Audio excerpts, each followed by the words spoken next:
All right, we're doing a live, and then we're gonna just talk about NBA playoffs and talk about the Euro. As we're going, Brooklyn is up 83-82 for about 7 minutes. Nobody could score a basket, and it was 76-76. And now all of a sudden, everybody can drive to the lane. By the way, that Blake Griffin, sneaky important, huh?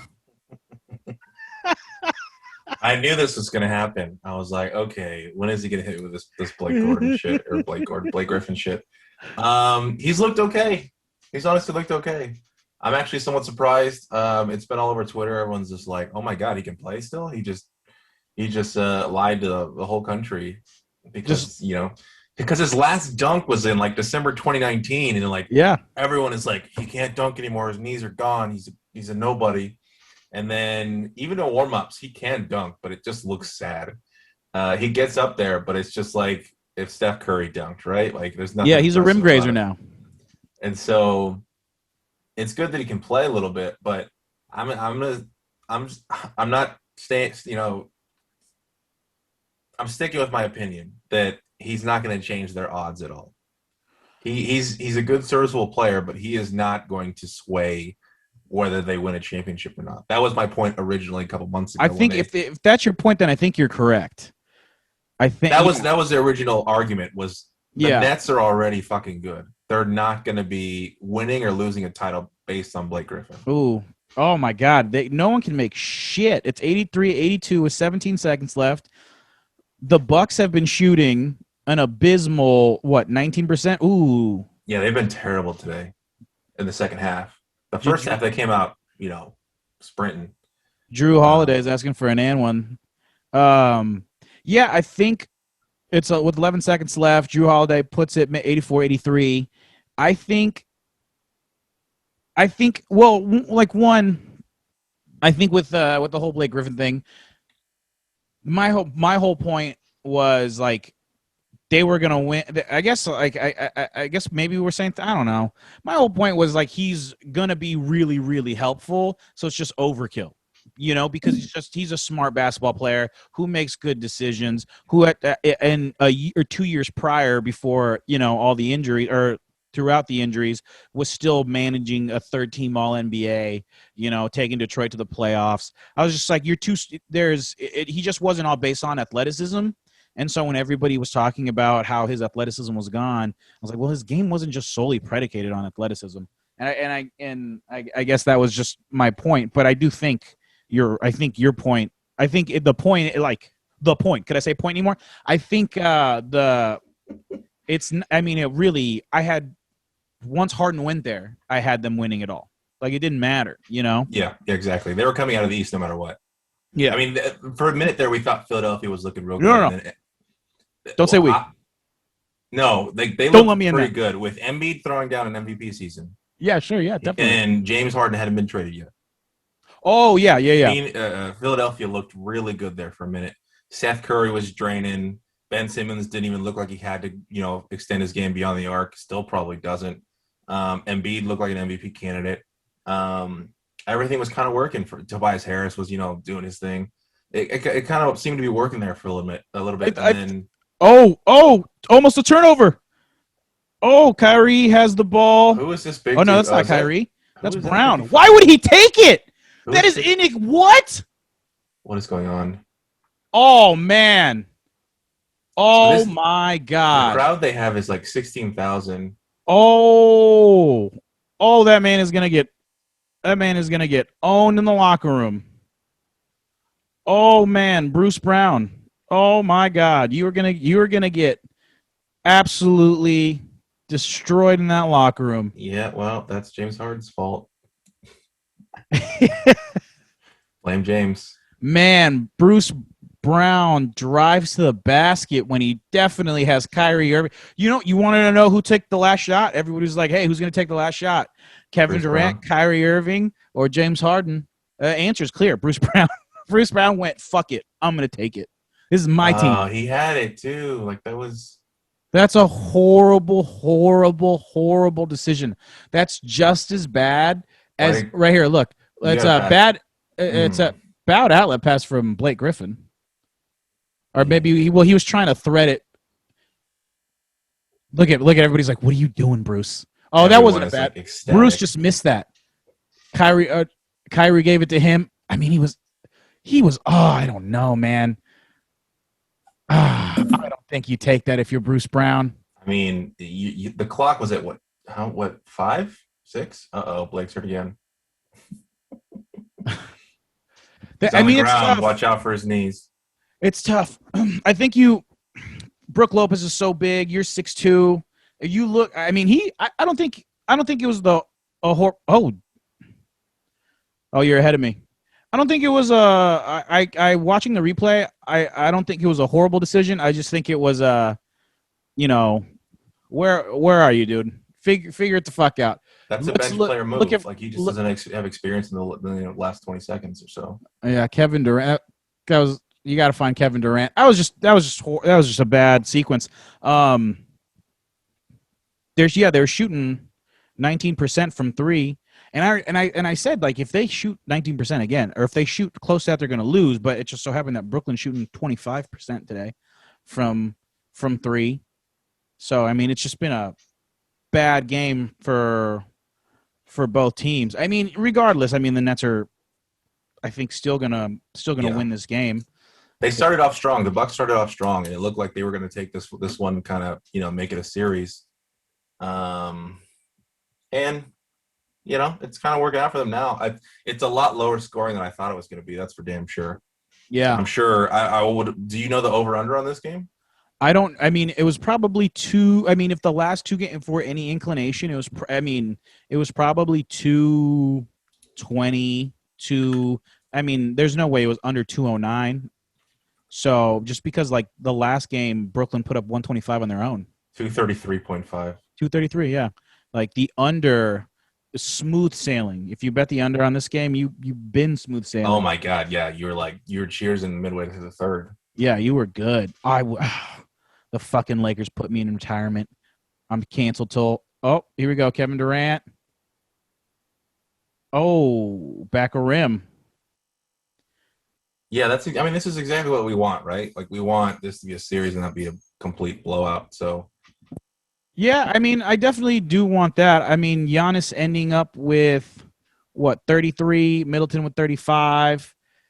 Man, I don't know. Damn. Lopez 3, Drew ending up with 9, and they're lucky that. I mean, their defense and Brooklyn can't, shoot today. Kevin Durant with 30, Kyrie with 22, Bruce with 16. And PJ looked pretty good on Durant for a little bit. Early, he set the tone early, that's for damn sure. And that was a good little stop right there at the end. I'll take that. That's what you get PJ Tucker for, though. And there was a really funny moment when PJ Tucker boxed out completely, and he was just under the basket, but he won the box out. Yeah. The issue is he's 6'4". 6'5". And so are you 6'5"? Some respect. Yeah, put some respect. That's 98th percentile, excuse me. But he won the box out, and then he was just so much shorter than than Blake Griffin or Kevin Durant and they just, like, jumped and grabbed it. And there was nothing that he could do, and then he was just like, over the back, and he was arguing with him about over the back. Did you see that stat that they're putting when he's talking to Lisa Salters? 68 of 84 points.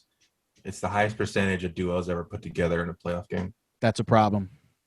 I mean, better than Kyrie LeBron, which that one, I think, was game 6 in 2016. They put up they each put up like 42, 45.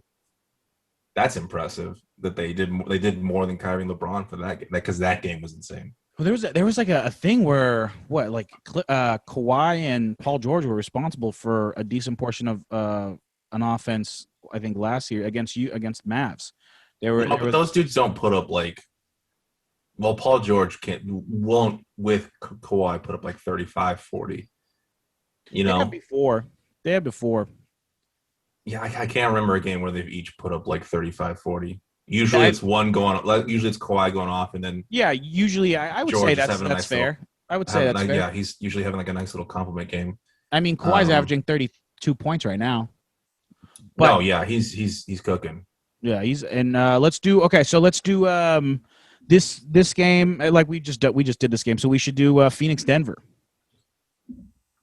Yeah, Phoenix looks untouchable, man. I think without Jamal Murray there, I think they're just it's gonna be either Denver's gonna win one game or no games.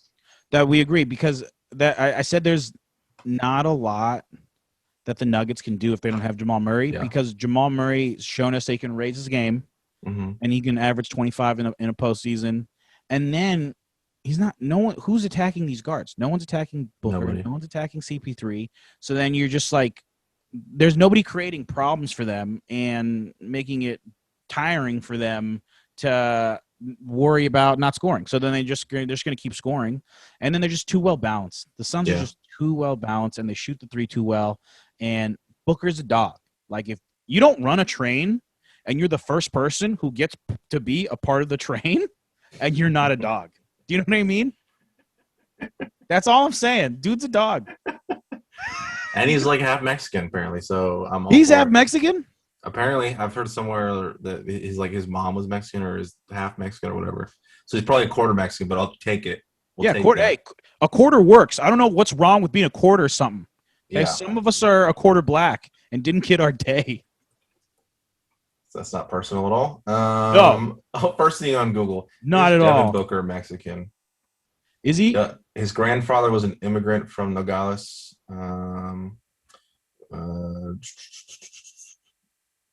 So I guess one of his parents was half. I don't know. Oh, his mom's name is Veronica Gutierrez. Yeah, I was gonna say there's no way that his dad is Mexican. Nah, we've seen that before. Yeah, if we know anything about the last 30 years in Los Angeles. His mom is Mexican American and Puerto Rican. There you go. His dad's black. So he's half black, and then he's Puerto Rican and Mexican. Yeah. Damn. That's a pretty good combo. You're welcome pretty much everywhere.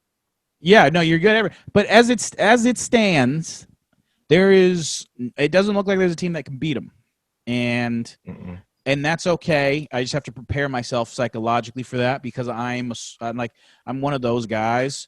I'm not a guy that says or that believes the whole, at least we lost to the champs. Like, it doesn't matter to me. Like, oh, losing, really? Yeah, losing is losing. And so you're like the opposite of fun guy. Oh, I am not the opposite of That's fun. what that sounds like. Yeah. How is that how is that fun? Is losing you fun, John? Is that what you're saying, John? No, like it's losing? not, obviously not, but like the team that you lost to eventually goes on to win something bigger than you. So then you can be like, well, we just lost to the champs. It was meant to be. And so that's fun? Yeah, that's perfectly fine. No, but that's fun. You just lost to the best team in the league that year. How was that a bad thing? But how is it? You can consider your team the second best team in the league. You got me there. How is that bad? Whoa. Hold on. Never heard that before. I can technically say. You're like, the title went through LA. Technically, if you want to get technical, the Lakers are the best team in the NBA when healthy. And technically the season doesn't count anyways. Okay. Yeah, I'm in. The season doesn't count, John. Season doesn't count. I like it, John. I like it. If LeBron's not healthy, the season is kaput. It doesn't count. It doesn't count. Yeah. Everyone knows that. It's in the bylaws. It's a LeBron James Red League. When this motherfucker said, I'm focusing on the Goon Squad. Oh no. When's that come out? July? Press conference, yeah. July 20th. I'm going to be focusing on the Goon Squad. I was like, man, dude. By the way, as we're seeing the Clippers Jazz start, I got Jazz in this series. I think the Clippers win maybe 2 games. That's it. Oh, 2 games? Yeah. I think it ultimately goes 7. Well, it depends. It all depends on. Man, everybody on Twitter was so upset that Rudy Gobert became really 6th man of the year. Yeah, because everybody wanted defensive player of the year. Yeah, defensive player of the year. Everybody wanted what did I say? 6th man. Oh, Jesus! Sometimes disrespect. Yeah, disrespect to the 6th man. Jeremy So Clarkson. look at Quinn Or Snyder Jordan, sorry. looking like Willem Dafoe. I know, right? He looks so good there. So Willem Dafoe. That lady's had so much plastic surgery. Hey, If is that you talking about Doris? that's not Doris. Doris Burke? No, I'm talking. You No, are behind me then. I'm behind you. You are behind me. I was like, I Yeah. was about to raise my left hand and I'll tell you something. I don't speak about Doris Burke in a negative connotation. attaboy. I am like every other person on Twitter. Yeah. I'm like Drake in this regard. But no, I think the Jazz are going to win this one pretty handily because the problems that the Clippers ran into in that Dallas series was when Boban was on the court, right? Like they were having trouble attacking the basket, had to settle for jump shots and shooting from three. And in those last two games to clinch that series, they did really well doing that. But I don't think they're going to be able to do that against the Defensive Player of the Year, right? Like I think the Jazz are just obviously offensively a little bit better than the Mavericks are, which I think is going to put them over the top. I do think it. I don't know. I'm trying to figure it out because after game one, the way Utah shot so poorly in the first half, I was like, maybe this is just. But then they managed to win the game, and Donovan Mitchell went for 45. And at the end of the day, it may just be the Jazz are just. Oh, but also it's like Ty Lue is doing things that he didn't normally do, which is play players that can make threes all of a sudden more than 4 minutes a game. So I still lean. I guess. I mean, I don't know. I can't figure it out. Either After way, one they're going to game- lose to the Suns. I got the Suns going to the Yeah, finals. either way, the Suns are going to the finals. Yeah, it's going to be the Suns and the Nets are going to win. And there's going to be so many people sentimental about Chris Paul. There's going to be a lot of people, Devin Booker, and especially Devin Booker and Kobe stuff, which is, Yeah. like I said. I would like to see Nets Clippers just for the star power. I think that could be pretty awesome. Obviously New York, LA, the two, JV teams essentially as they've been treated their entire No one would care. Just histories. like yeah, no one would right. care.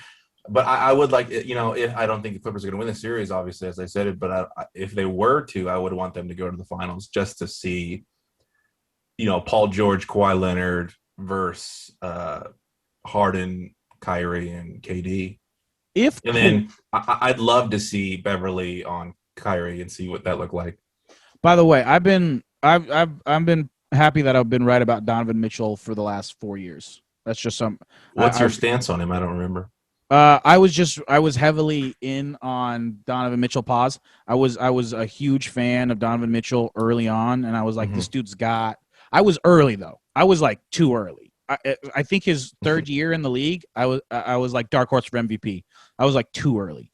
Well, he was good his rookie year. His second year. No, he's been great since his rookie year. He proved that he could play point guard as a rookie in the playoffs when Ricky Rubio went out. His issue was just taking bad shots. But I've always thought he's had the star power and the game to, like, when you watch him in Louisville, he had 7 moves when he was in Louisville. So he beat COVID. And he beat what? And then as a team, they beat COVID. That's right. COVID started there. Donovan Mitchell 2 for 2. Yeah, it might be right here. I might be convinced that it's Utah. Yeah. All right, so let's do. We did Jazz Clippers. We'll do the Sixers Hawks. Sixers. Yeah. That's Hawks. I don't know. Here's the thing. It's probably going to be the Sixers, but if it's not for that Shake Milton game, that's what I'm calling it, the Shake Milton game. Okay. It was Shake Milton came off the bench and scored 11 unanswered points. It was 87-88. And then Shake Milton came in and then changed the whole game. And it was surprisingly close the whole game. And Philly's probably better, but I don't think by much. So I do think Philly wins, but I don't think it's going to be Philly in 6. No, it won't be an easy series for them. I think it'll be a 7-game series. Yeah, I don't. What's the deal with Embiid? Is he coming back at all? Or is he? Yeah, he should be. Yeah. Is he 100%? Obviously, I think he played the other day, but he played yesterday. He played on Tuesday and dropped 40. Yeah. Okay. Well, dropped 40, 45. I guess I haven't really been paying attention to the East, other than Brooklyn. Yeah, I think the 76ers are just gonna. You know what? You said not in six. I think in six. It sounds pretty good to The me. Sixers in six? Yeah. You should be a contrarian. No, I just think they have what it takes. You took that so Yeah, seriously. I think they really do, man.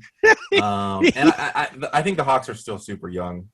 And Trey's gonna shoot him out of a game one of these days.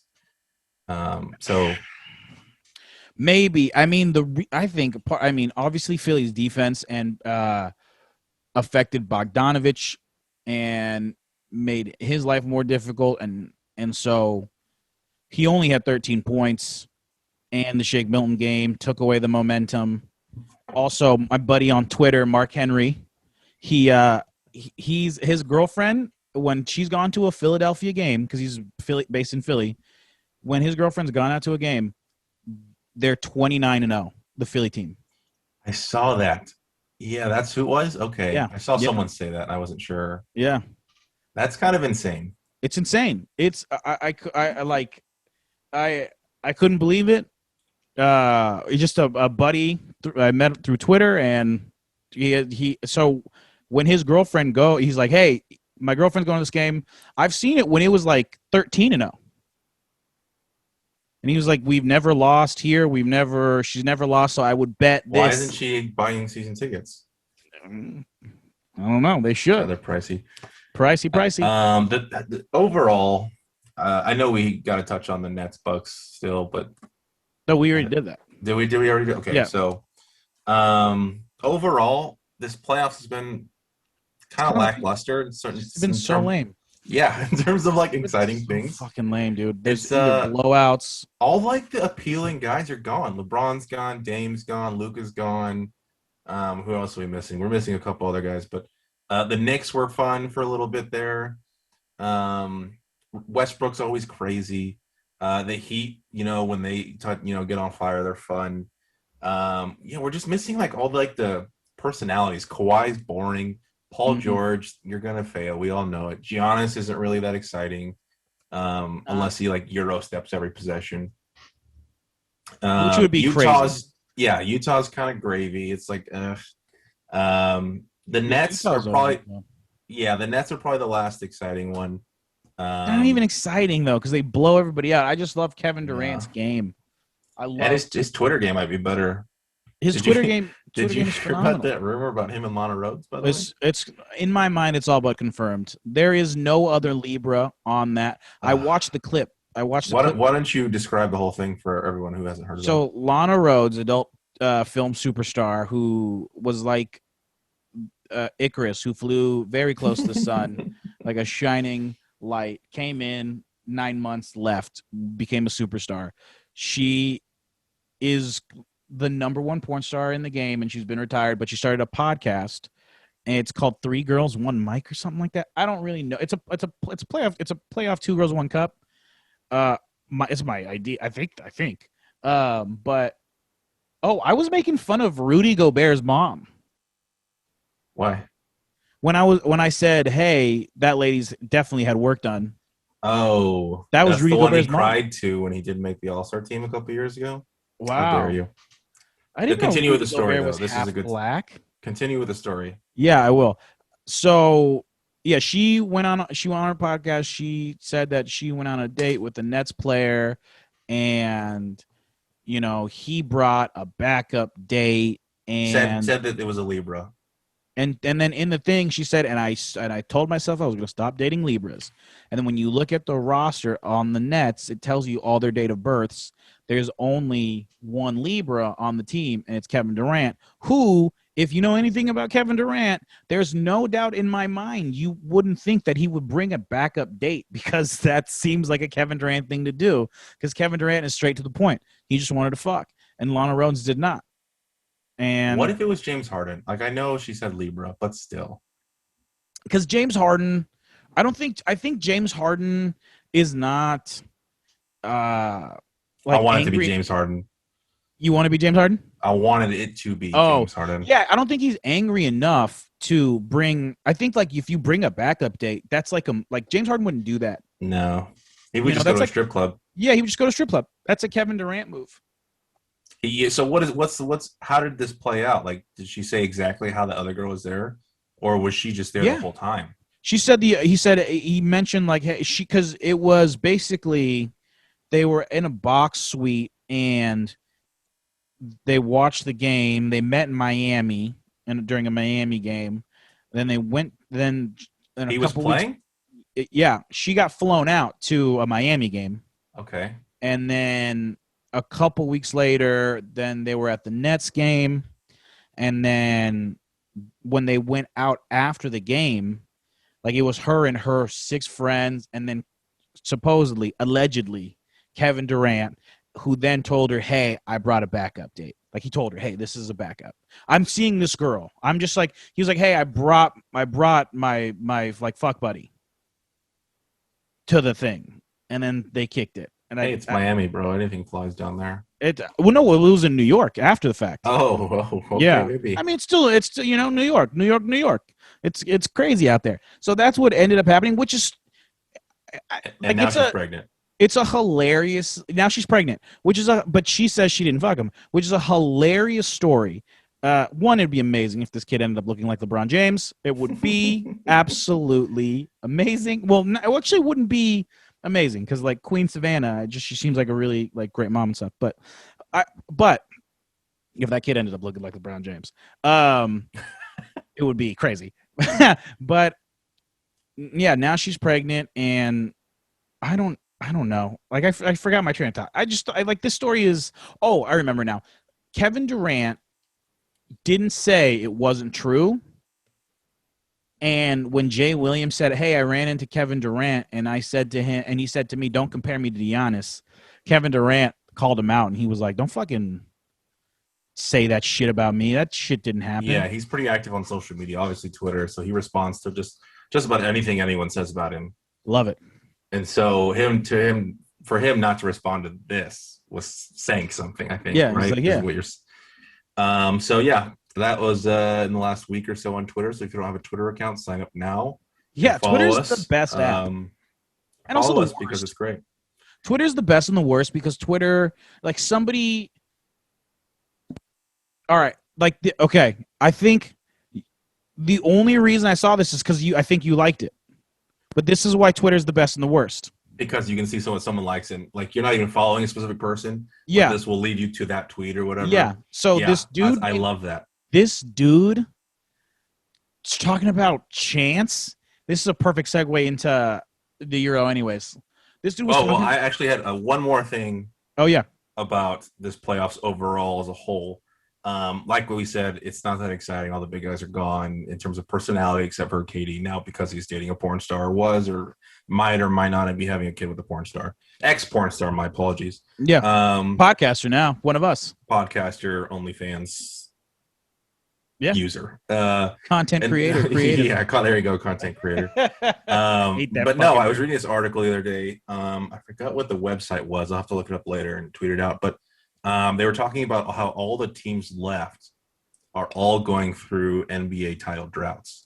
So yeah, I did see that. One team that has like has with the most recent title is 1983. The Sixers. The Sixers at 38 years. The one with the biggest is 1958 with the Clippers. Atlanta Hawks. Oh, the Hawks. And they were the St. Louis Hawks at the time. So Denver is at 54 years. Phoenix is at 1968. What is that? I think it's 53, 52, 53? 53. The Clippers are at 51. The Milwaukee Bucks are at 50. 1974, last time for Utah. Brooklyn, never, obviously, so for 45 years. And Philly, obviously, as we said, 38 years. So whoever wins this title is going to be like upsetting a huge drought. Which is kind of huge in the NBA because like only 5 or 6 teams have won titles, I think, right? Mm-hmm. It's very like the Spurs, the Heat, the Mavericks, the Lakers, the Celtics. The Suns have won. Yeah, exactly. But like in the last 30 or so, the Bulls, the last 30 or so years, like in the last only 30 6 or so teams, years, only 6 teams have won it. So this is kind of a big deal.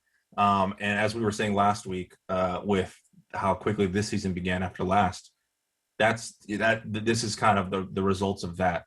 These teams who are not accustomed to winning all the time have now been put in a position to win and actually end one of their title droughts. So I thought that might be the most overlying interesting thing of this. That's a great take. This is, and I just want to piggyback off that take. Also, I noticed, with the exception of Atlanta, nobody really gives a fuck about any of those teams within their own fan base. Like Milwaukee's fourth on the list. Brooklyn, no one gives a fuck about Brooklyn compared to the Knicks. The Clippers, it's the same thing. Yep. Denver, like, what are they, fourth? They're all, accustomed to their own region, and like you were saying with the Clippers, and that's not even their own region likes them. But even, like I'm saying, even with like the Nuggets, they're third on the list. Like, it's the Broncos by a mile.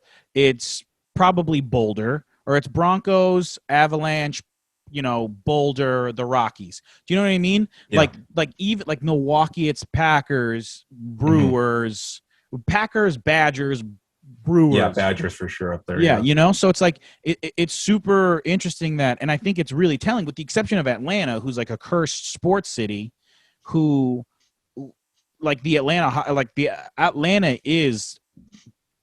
They're going through it right now. Besides LA, Atlanta's the best place. It's like it's the most populated black city in the nation. It's the best city if you're a black person and if you don't want to live in LA anymore, and you're like, where else should I live? You should probably move to Atlanta, because that's the best place to live. Just with everything that the way. Yeah, I mean, like, if you don't want your vote to count, definitely Georgia. Like, that's the spot, right? Yeah. Well, it's a black city that's historically great too. A lot of the players say that that's the best place to party, other than like Houston or LA. Yeah. No. There's like half the NBA players live in LA and the other half live in Atlanta. And so Atlanta is like a basketball city. It's a basketball town. And it's been so the last, 30 years, 20 years. And it's like that, and they're not going to win it all, but that's a team that would, more than anything, I don't know. I think Falcons are number one in that town, but if you asked, Falcons are number one in that town, but I think the Hawks could surpass it if they won championships, which they won't, because they're the Hawks. I disagree completely. You think? Yeah, that's kind of a hot take. I think the Georgia football team's like number 1B. Oh, in the city of Georgia, or in the state of Georgia? No, like in Atlanta. In Atlanta, Georgia's huge because they play all their SEC games there. Sure. And so you have the Falcons, you have the Bulldogs, you have the Braves, and then you have the Hawks. I think the Hawks are higher than the Braves. No, the Braves just went to the championship series last year, and they ruled the 90s. Again, I'm just saying black people don't like baseball as much as basketball, and there's more black people living in Atlanta than it's the South though. Anywhere else. Right, but I'm not talking about the region. I'm talking about the city of Atlanta. Yeah, Braves. Bro. I'm not talking about the fan. No way. The Hawks just went over the list. They haven't won a title since 1958. I get it. I'm saying, and that's what I'm saying. That's the exception. People don't like losers. Right, but I'm saying, you know what? They're probably all Lakers fans. To be honest with you, yeah, you're probably right. Well, there's a reason the Raptors played their season in Tampa nearby, because no one gives a shit about the Hawks as much as they do about baseball. There are plenty of baseball fans in that area. Yeah, and they're white. Yeah, exactly. There's more black people living in Atlanta than there are white people. Yeah, I'd have to run the numbers on that, but I think the Braves are bigger than the Hawks. Well, if that's the case, that's the case. But I mean, this is a stupid argument, but that's just my take on that. Yeah, no, I mean. This is sports. this is stupid.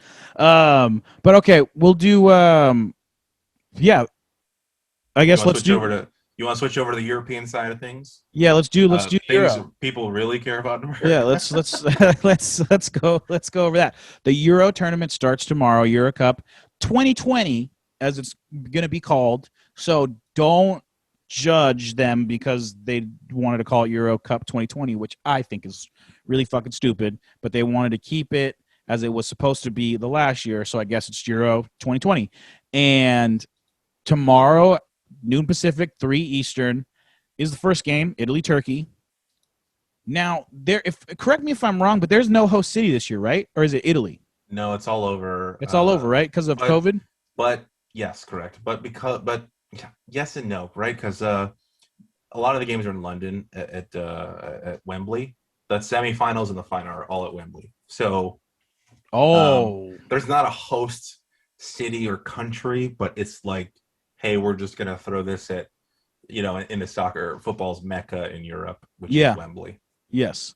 Well, this is interesting because I think England's gonna get to the semifinals, Oh, and boy. watching England lose in the semifinals would be so much fun. Yeah, 'Cause listen, John. I still stand by this. No taxation without representation, John. oh my god.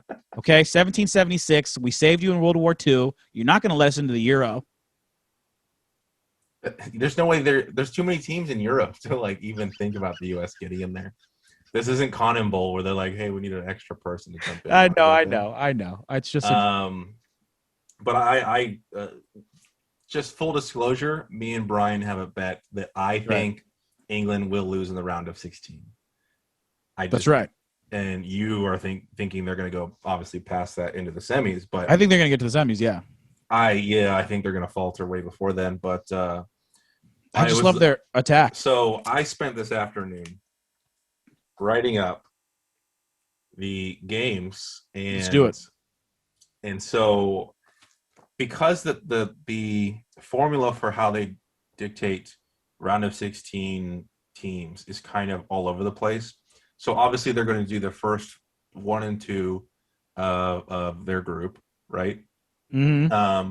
And then they're going to go the next, I think it's 4 best third place teams. Yeah. Which is, I mean, I think that's something they've just started doing this year. Yeah, because they keep adding. They started with 4, and now they have 24. Yeah, so... Which is the most tournament thing ever. That's the same with college football. We start with 4, we're going to end with 12. And I'm cool with it, whatever. It's just like now you get Macedonia in there playing Austria. Yeah, so they have, 6 groups of 4? So you get the top 2 for those 4 groups, or what is that, 6? So that's 12? Then you add 4 others that are third place teams. Sorry for the noise on this side. It's going crazy over here. And so I picked out pretty much who I thought was going to win every group. And so if you want to go through the groups, we can do that if you want. And who do you think is the group that's getting out? Because we're probably all going to agree on the group all the groups that are getting out, right? So we like. Well, that's what I was just saying. It's interesting because obviously we can pick the top 2, but there's also then you got to pick the next one, right? The third. You got to pick 4 third place teams. That's okay. So I'll do my third place, which is what I did. Okay, tell me who your third place teams are. So it's Turkey. Yeah. Russia. I got Russia. Czech Republic. Yes. And then it was going to be Portugal or Germany. I think Germany was my third place team in that group of death. Because that group F, group of death, France, Germany, Hungary, Portugal. Mm-hmm. So Germany I have going third in that group. Portugal finishing second. Obviously France won. Yeah. That group's going to be a lot of fun. Yeah. Okay. So yeah, we basically agree. Turkey. I do. So the problem with that was my point to you as to when I looked at all this a couple weeks ago, whenever we made that bet, is that England, if they win their group, is going to be playing a third place team from Group F. Yes, so they're going to be playing Germany or Portugal. Yeah, right. I get that. Totally get that. This is my only argument. My only thing about the England. Let's say England does play Germany. One, all English fans would be like, "Come on, we got a good team for Christ's sakes. Got a chance to win, and they put us again against Germany." The fucking English people complaining from here to it's not shit blood. Bah, bah, bah, bah, bah. Yeah. So looking at their roster, I just don't see it. They have a bunch of attackers. Mm-hmm. Their midfield is shit. It is not good. Their defense was decent up until like this past week and this is before this is after before Trent. Yeah. No. So like we made our little pact 2 weeks ago or a week and a Yeah. half ago, and then everyone decided to get hurt. Harry Maguire got hurt. Yeah. Trent Alexander-Arnold got hurt. Yeah. I think one of their goalies, Pickford, maybe got hurt. And so Alexander-Arnold's out of the tournament, which is huge Yes. for them, considering some people thought he was the best right back in the world. He's probably top 5 for sure, maybe top 3 right back. I don't think he's the best, but he's up there. Yeah, he's up there. And so that's Pinpoint accuracy. Loss. Yeah. And it's I mean, they got Harry Kane, who was the, what was that, Golden Boot last World Cup or last Euros it was, or World Cup, excuse me. World Cup. And so they got the scoring prowess with Sterling and Sancho up there. And then Foden. I love City, Foden. who's just a fucking dynamo player. Phil Foden is gonna fucking tool up some players. Yeah, like that's what I'm excited about. And I just think, I mean, tactically, they're gonna try to make something happen. They got some game changers, is all I'm saying. They got some guys. You got to be up. There's no lead unless you're up 3-0. I doubt that you're gonna. I don't like their chances. I just think like they have game changers on an instant. They got 6 forwards. They got a good shot. Yeah, well, I think that's the thing. It's like, all right, it depends on what they try to do. Like we'll see. I'm a big fan of in an instant they can score a goal, and that's just, to me, that's just huge. Because it's, the most difficult thing to do. So they can get you on a counter and do something, and then you Phil Foden in space is just going to be an issue. Harry Kane really is a finisher. They got to park the bus. And then I love Kyle Walker's game as a back. I think maybe, I don't know what you do with Kyle Walker. You still just, I don't know. It'll be interesting. It'll be fun to see. I'm really excited. I love the Euro. I love international tournaments. Who doesn't love international tournaments? They're just so much fun. The U.S. usually. The U.S. Yeah, the U.S. does like international tournaments, but I do think ultimately, like France is going for a double twice. It's arguable that they have 2 golden generations. That shouldn't happen. That can't happen. 20 years after having the best one, right? Yes. And the Henri, Zidane, Trezeguet, all those guys. Yeah, to do that well, it's because of their school. They got the best school. And then France takes the best Africans in the area, and then they're like, it's called immigration.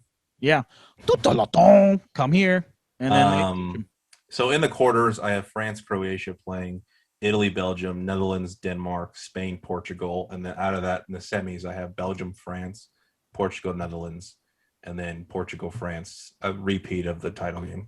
Really? Yeah, I mean, Portugal's sick, but sick. Yeah. France, I don't know if you saw me post on Instagram, on Twitter the other day. The lineup that France threw out there in their most recent friendly was just fucking absurd. It's unreal. Mbappe and Benzema up top. Yeah. Who's hurt? Who's playing? What's that? Yeah, he did. Yeah. But then, of course, Giroud comes in and scores 2 goals. Which is so funny because that's so unlike Giroud. I mean, he's just a guy that works up in the air, and like once Giroud comes in, he's the lone striker. They move Mbappe out wide, right, and then just have everyone run. And then they put Dembele in, and then he does his thing. Like they're just it's just too much. Pogba, it's just too much. And we're not even talking about N'Golo Kante, man. That guy, who's the best player besides Kylian? Well, not Kylian Mbappe. He's the best player in the world right now. I think. Well. For sure, the best player in the world. Right you can. I'm not going to argue with anybody saying N'Golo Kante is number 1. I got Kylian Mbappe top 2 with N'Golo Kante, who are both French. So I mean, there you have it. I mean, the 1 and 2 best players in the world are French. I mean, you're telling me of a guy who just won Europe with his team, and he controlled the midfield. Yeah. Against the second best team in Europe. As they through the Champions League tournament. So, I mean, I can't wait. Like you said, the first game's tomorrow. France is obviously the winner, the one that's, heavily favored by Vegas. Somehow England is 2. If I could jumped up to 2, it was Portugal for a little bit. For the most recent one I saw was England. If they had made changes after all the injuries, that would make sense. Portugal looks really, really fucking good. Yeah. And considering those two teams are in one group at the beginning is just wild. So that France Portugal game, let me see what it is. It's going to be It's the last game. It's June 23rd. let's see. Oh, is it June 23rd, 3 o'clock Yeah, Eastern on because ESPN? it's the last group game. I like all these games on ESPN. ESPN just knows how to do a telecast, and then they can also put it in They do. Spanish. They do. For That's the you. issue. I was upset when they didn't renew the World Cup, and then it went to Fox Sports. I was like, "Fuck, man!" They were terrible. Yeah. And I don't get my Bob Lee fix, but I think he's going to come back for favorite journalist of all time, Bob Lee. Yeah. And The one thing I do like about this schedule is they're just completely skipping the 4th of July for us. How nice of them to do that. That they play on the quarterfinals on the 2nd and 3rd, and then they take that day off, obviously the 4th, and they take the 5th off, which is I think a Tuesday or Monday. and the finals on the 11th, which is a Sunday. Yes, and so the semis are that I believe Wednesday, Thursday, or Tuesday, Thursday, So or Tuesday, excited. Wednesday, excuse me. The 6th, the 7th, which is nice, and all the game times are really nice.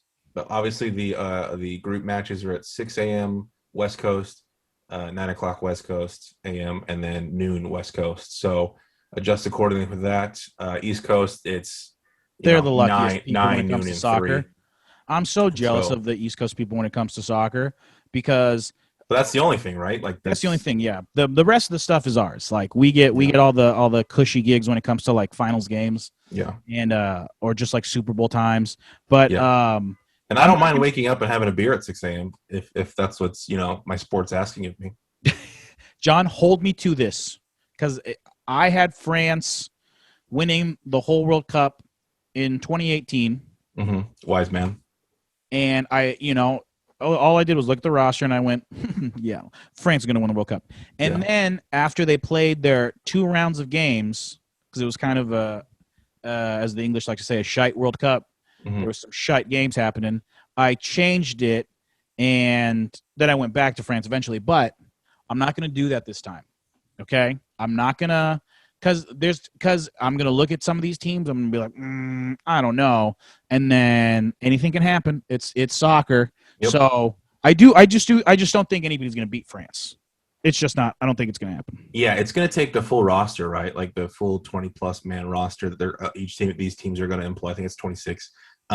Because all these games, especially the group stages, are so close together that you're going to need other guys to come in. Like we said, Portugal's really good, but the depth, they got some top tier guys, but I don't know if the depth's going to do very well for them. Teams like Spain going to run into that same issue. Belgium, Denmark, those teams are going to run into that issue. England might not in terms of like their attacking.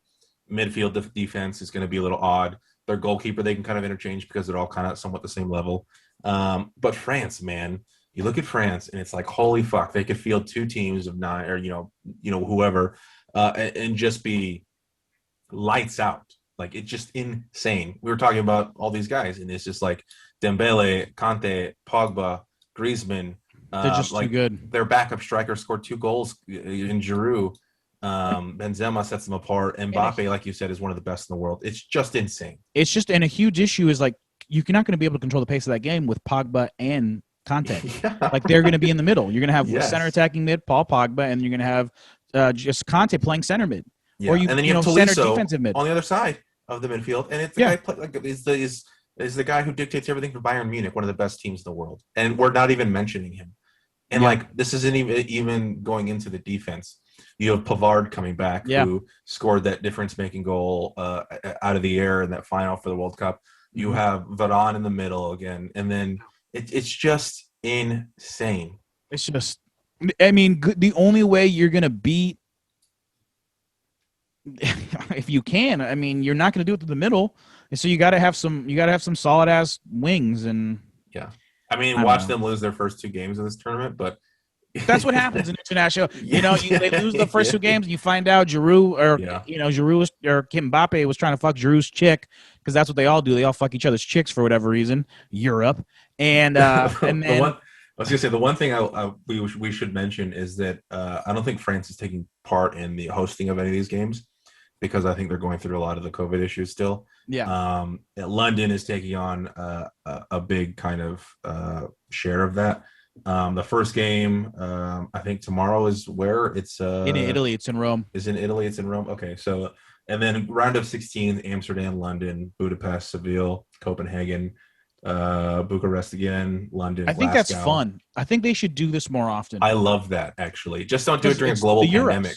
Yeah, just like like a host city, like we you guys pick you guys pick a host city every year for the Champions League, and even though they're gonna try to change that, for a money grab, like a semifinal weekend, and they're gonna try to get rid of the first and the second leg, and then have just one game for semifinals, and then the final, like that might change, but just do all of Europe. It's a love letter to Europe and European soccer, which is the best in the world, obviously. So it's just going to be a lot of fun, And I love seeing like Lewandowski play in Poland.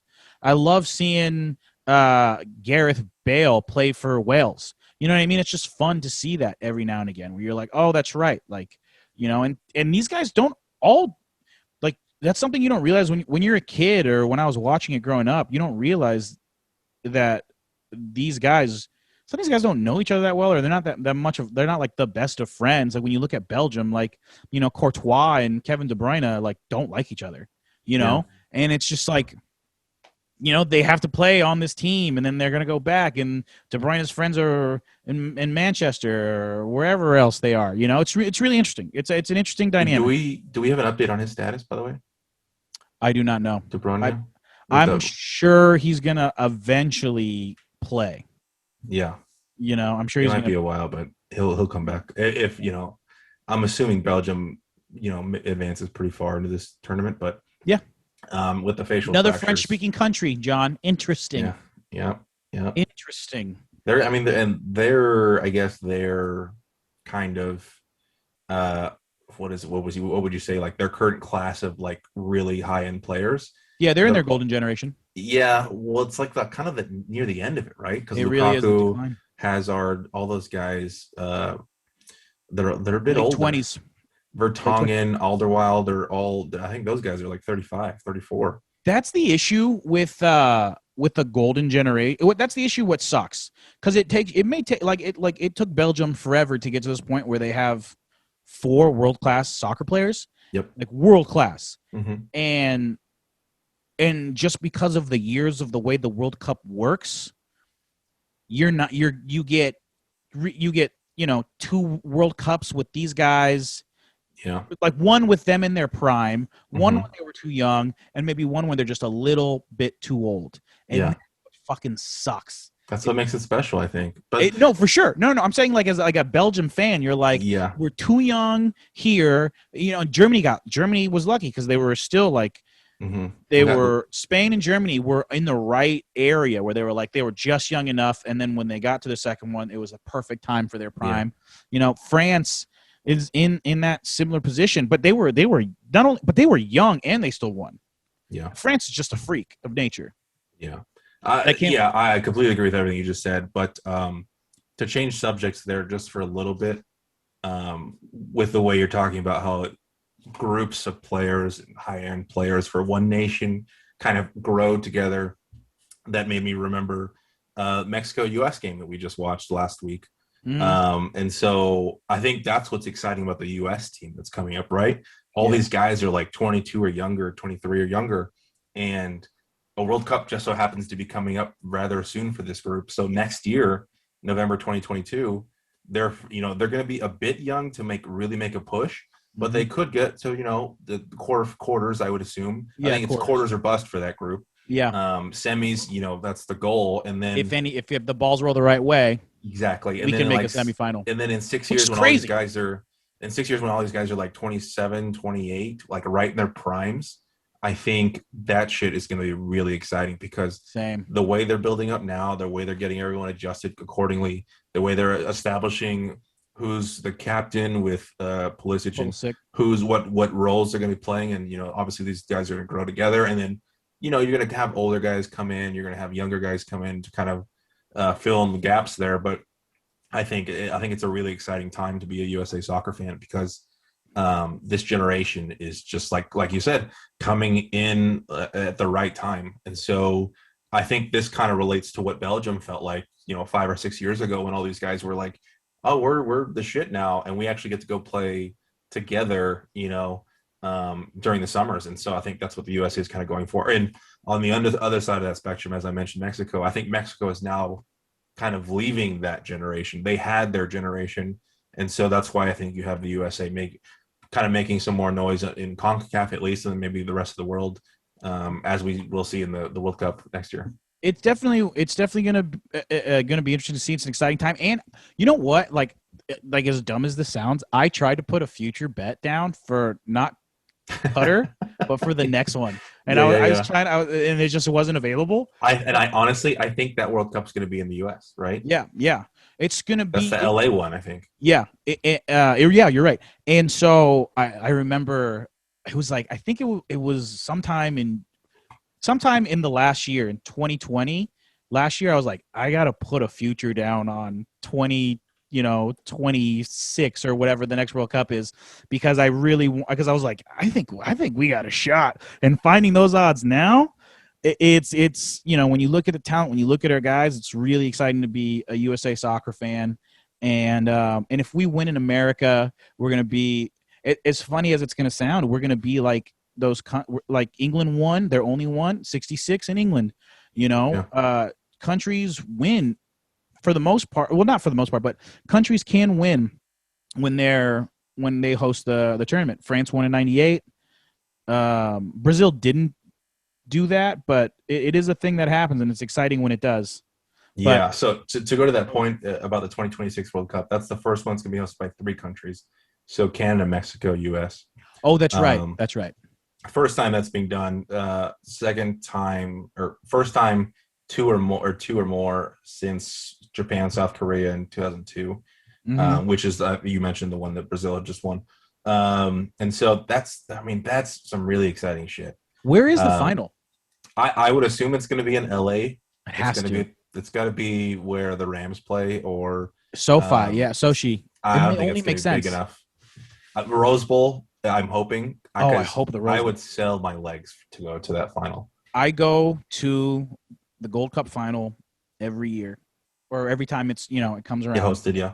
And it's in Pasadena, and it's just so much fun. And if somehow, some way, I'm at the Rose Bowl and it's the USA playing in that final game, I'm gonna lose my goddamn mind. If we end up winning, oh my god. So they're expanding from 32 to 48 teams. So we're gonna see a lot of other countries in there. But yeah, Honduras is definitely gonna be in this one, even though they were gonna qualify if it was just 32. I want to add that, Kevin. They would. We kind of have a little bit of a golden generation ourselves, but it's not. I just hiccuped. Not nothing to think we're going to be dangerous in any level. Yeah, so it's an exciting time to be a football/soccer fan in the world, and so I cannot wait for any of this. This next month is going to be so much fun. Like you said, July 11th to the final. I coincidentally took that whole week off of work without ever thinking about soccer. My dad's visiting, so I took off like the 12th or the 18th, and so I have that whole pre-weekend. And so it's going to be great, man. It's going to be so much fun. Yeah, it's going to be a great time. All right, so we're wrapping it up. Thank you so much for listening. Subscribe on YouTube. Check out From Echo Park to Space, a Fast and Furious countdown to F9.